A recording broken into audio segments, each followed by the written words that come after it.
Hi, Tangia here and welcome to TMJ TV, a weekly video series aimed at real estate leaders that would love more time to grow their people and their business. I hope you enjoy this next episode of TMJ TV.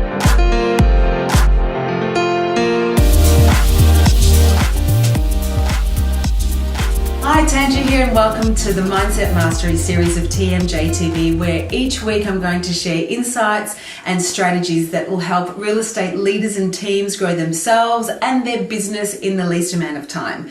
Now, if you're anything like me, you have had areas in your life, maybe you still have, where you just aren't feeling confident either professionally or personally. Maybe you've even said to yourself, I'm not confident doing that. Whether it's cold calling, door knocking, speaking in public, or even shooting a video like this. Yet you know that doing those things is really going to help you grow your business and increase market share. Well, let me give you a tip. You and I are never going to wake up on planet confident tomorrow, all of a sudden having the resources to go and do the things we know we need to do.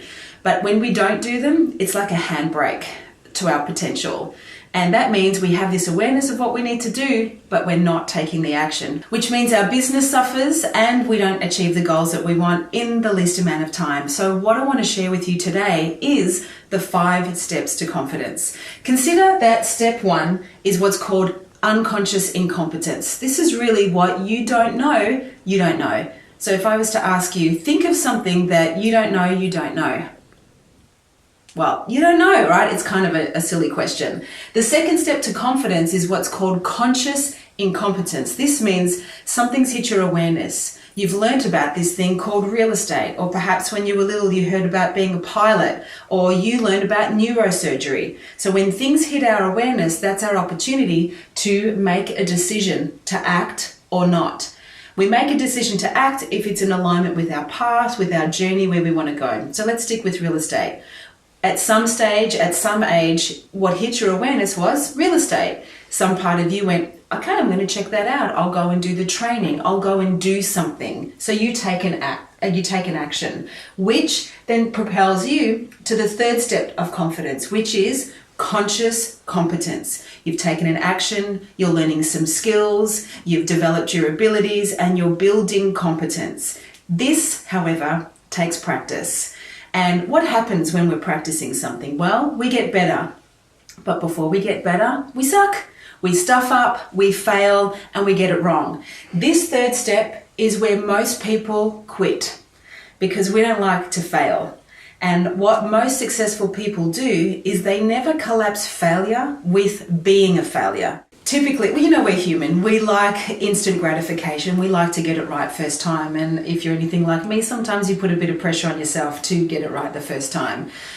However, it is likely on the pathway to confidence that we're going to stuff up, we're going to fail, we're going to get it wrong. And typically in real estate, we're going to get rejected, we're going to get told no, and it's not going to be instant gratification. You have to know at this step, this is the critical step to achieve confidence.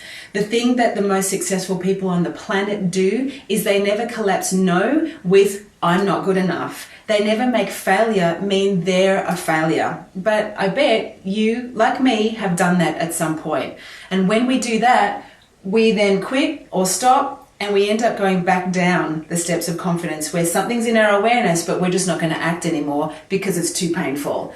Why do we quit? Because we're afraid of being judged.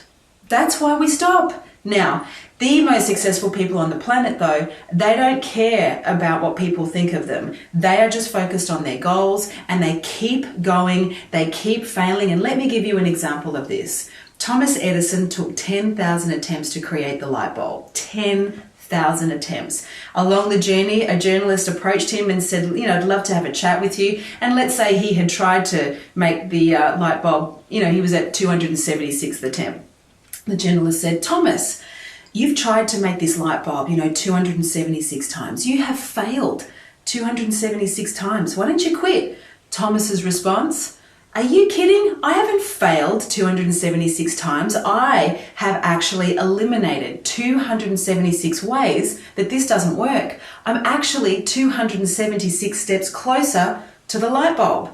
And that's why he's Thomas Edison. There's numerous examples of people like you and I who just didn't stop when they failed.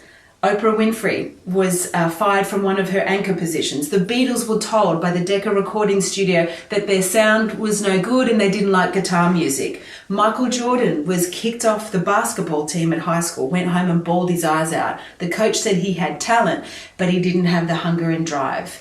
If there are areas in your business, like cold calling, like door knocking, like recording market, updates, that you lack confidence in, the only way to get there is to practice. To know you're going to stuff up, you're going to mess it up.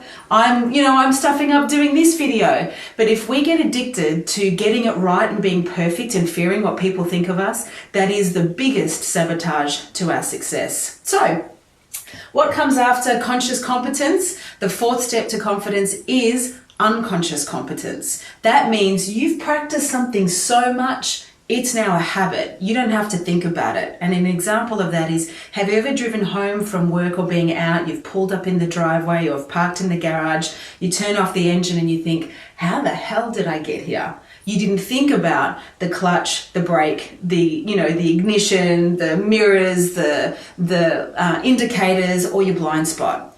In fact, when you were driving home, you made a couple of calls, you were designing what's for dinner, you were thinking about the emails you haven't sent, you might have listened to some tunes and thought about the birthday card you've got to buy. That's what's called unconscious competence. You've had the skills over years, you've practiced driving, it's innate now, you don't have to think about it. That's the fourth step to confidence. It's habitual. And then, once we're there and we keep practicing, we arrive at mastery, which is the fifth step to confidence, where we can actually start to teach or share or guide or coach or mentor others along the pathways to confidence. My intention for this video is just to inspire you to keep going and keep growing, especially when you're practicing. Give up your concern about what other people think of you and take the path that the most successful people have, which is just when you stuff up, dust yourself off, pick yourself up, and keep taking the steps forward to achieve your confidence. I hope you found that useful. Failure. But that's what normal. That's right. Each week I'm going to share insights and resources, and no, we're going to share strategies. Every single week I'm going to share insights and free downloadable tools to help you and your people achieve your success in the least amount of time. If you'd like access to the free downloadable tool, just click on the available link. If you also have any questions or challenges, specifically in the area of leadership or mindset, just write it in the comments below, and where possible, I'll provide solutions to your requests. Remember, let love lead, and you can turn your workforce into the life source of your business. I'll see you next week for more TMJ TV.